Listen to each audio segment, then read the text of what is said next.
Hello guys, in this video I am going to show you how to contact the customer service in the Virgin Atlantic application. But first I just want to mention, don't forget to subscribe to my channel, because at 10,000 subscribers I am going to show you my whole YouTube revenue statistics and growth strategy, as well as how to make money online. Let's jump into it. First of all, open the application on your phone.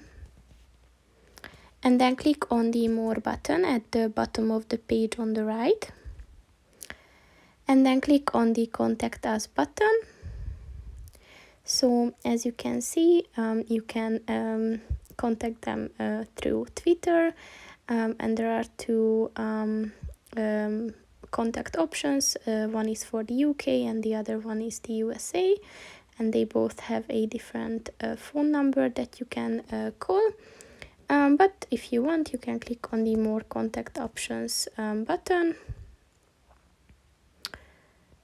And here's a chatting function as well. So that's pretty much it for this video, guys. See you in the next one. Goodbye.